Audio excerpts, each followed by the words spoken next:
For television shows, each time a song is used on air, you generally earn income twice.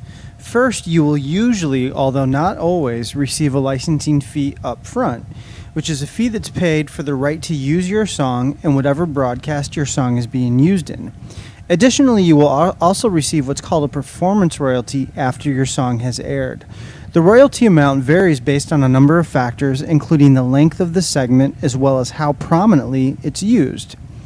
Each performance generates both a writer's and a publisher's royalty, which are two halves of what are collectively known as a performance royalty.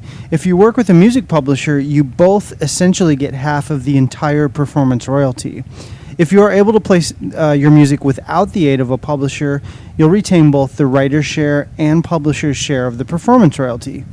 Again, the amount varies, but to give you an example, the first song I had placed was in a scene that lasted about 55 seconds on a daytime drama. The royalty check I received for the placement was over $800, and in addition, I also received a licensing fee in the amount of $500. So for one song that aired for less than a minute on daytime television, I made $1,300. Not bad for less than a minute of airtime. When it comes to licensing your music for use in television, you can make as little as $50 or as much as several $1,000s per placement, depending on the placement. Personally, I've received as little as about $350 for a song that was used briefly in a daytime TV show, and as much as $3,000 for a song that was used in a different show and featured very prominently. Of course, these figures are based on when the show initially airs, and if and when a TV show is rebroadcast, you receive another check. I know one writer, a friend of mine, who still receives checks for a song he wrote for an HBO movie 13 years ago. Theatrical releases in the United States do not generate performance royalties when they are shown in theaters. However, the licensing fees songwriters earn for these placements are typically much higher. When it comes to major motion pictures, unknown independent writers usually receive at least $3,000 to $4,000 or more per song used for feature films.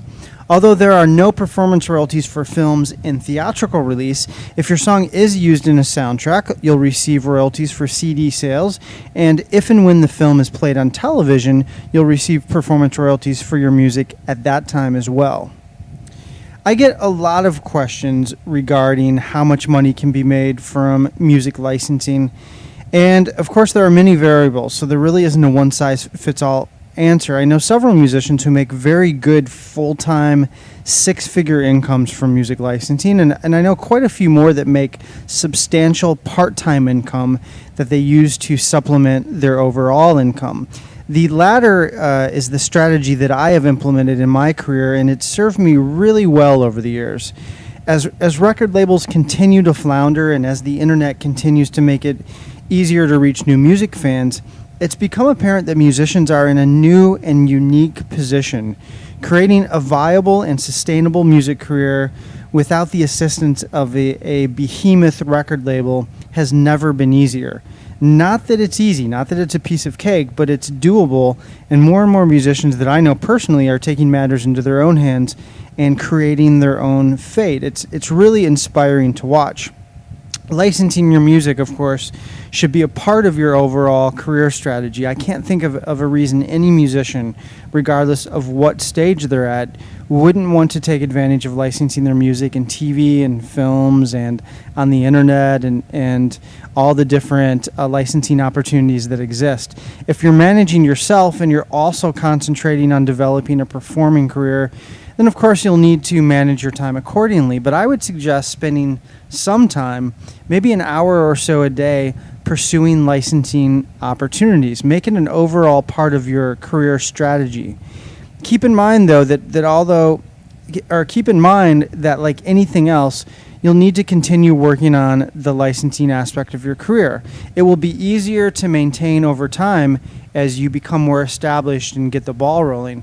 Working with a publisher, if that's the route you go, is sort of like working with a manager in the context of the music licensing niche.